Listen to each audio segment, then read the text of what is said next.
Hey, what's up guys, Paul here. Thought I'd do another little update video. I think it's been about 3-4 weeks since our last one. Just let you know what's happening with the 164G Casper machine. Yeah, so finally we got to take for a bit of a drive today.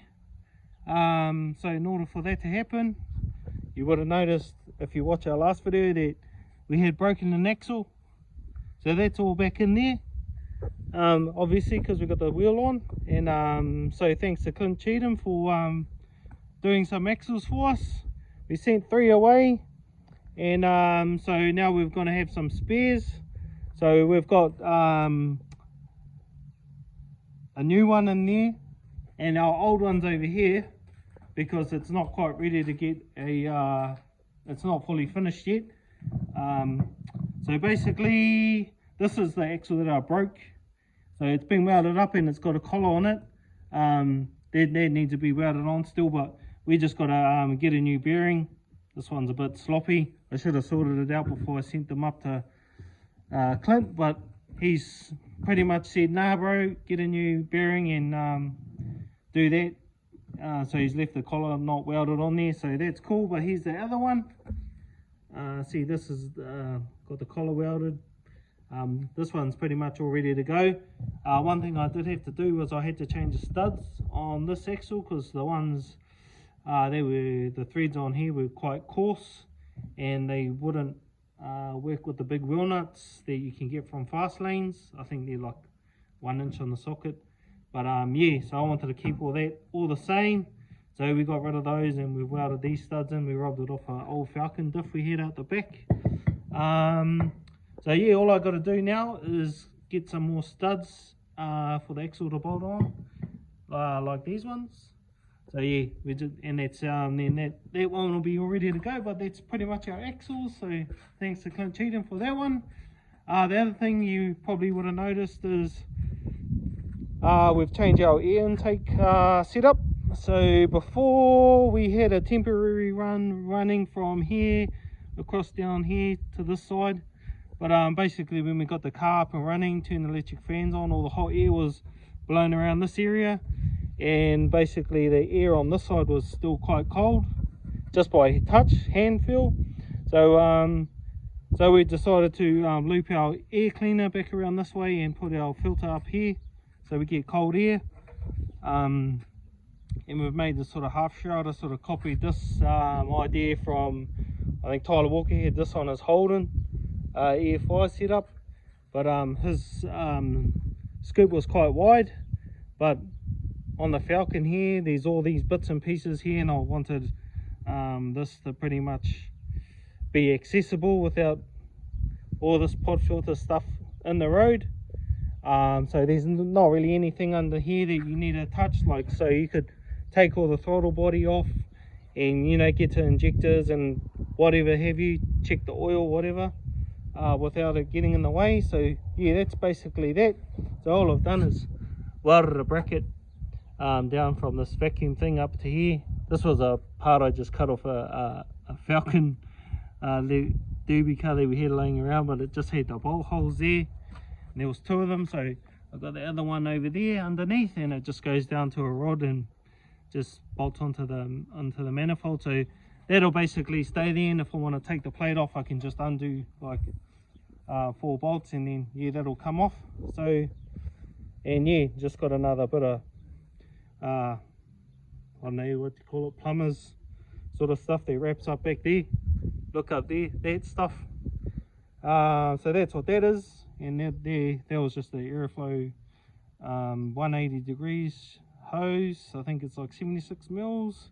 And to get this on, we actually had to heat up a jug of water, let this sit in the water just to get it over because it was too tight. So that's on there. Hopefully we can get it off and on now. No, I haven't tried it yet, but it's on there to stay at the moment. So yeah, that was that. One other thing we were doing was tidying up our wiring. So just where our ECU is, all our wiring was a bit of a mess, so we've kind of tidied it up the best as we can. There's a couple of little wires that I want to sort of fix, like this is our fuel line wire. there's actually plugs that you can get that because I don't know, I just think this might just come off, but you can actually get plugs that plug on, and there's a little hole and it stops it from coming off by itself. You actually have to press the plug to pull it off, so I want to change a few of those around. But at the moment, that's that. Also, our battery box, we pretty much got that sorted. I just got to put a couple spaces in between here and bolt that up properly, and that'll be all good to go. The other thing I did was I changed this lead for the negative because it was sticking up, so I sort of bent that and made it sit down a bit better. So that's quite pretty happy with that now. After going for a drive up and down the road, definitely got a lot more power on this engine, because our last engine was just a standard taxi motor. So this one's had a little bit of work done to it, and obviously with the EFI it's got a lot more anyway. Other than that, that's pretty much almost ready for green sheeting. There's one other thing I want to do, just doesn't have to be for green sheeting, but on my exhaust I just want to take it back off and wrap it. I've got some heat wrap and then put maybe a little shield on it, and yeah, that'll be that pretty much sorted. And then a couple of other little knickknacks I think I need to do to tidy it up, but that's basically it. And we took for a little ride down the road, and we just noticed one of our brake hoses was a little bit loose. Not very loose, but it was enough for the oil to sort of come out. So now that's why you got to go for test rides and check everything. But yeah, that's pretty much it. All sorted, pretty much ready to rock and roll. There's one other thing that I haven't done. I have never really talked about it, but with our new throttle cable, we had to change our this cover. So we just made a little cover out of aluminium, so you can sort of take it off and leave the main one on there if we need to get just to the cable by itself. And also I just the air breather pipe, will sort of just have it running down to the bottom, just in case of a rollover. Never know what will happen, teams racing wise maybe, or even in a normal race if we go upside down. Hopefully we don't lose heaps of oil with that being there. But anyway, that's about it for this video. I think our next green sheeting's on the 6th of October, so hopefully we can get it there if we get our trailer sorted out. We're still waiting for some new springs to come. Yeah, but once we get those on, then we'll be able to move the car around. But anyway guys, that's it for this video, and keep you updated on the next one. Cheers.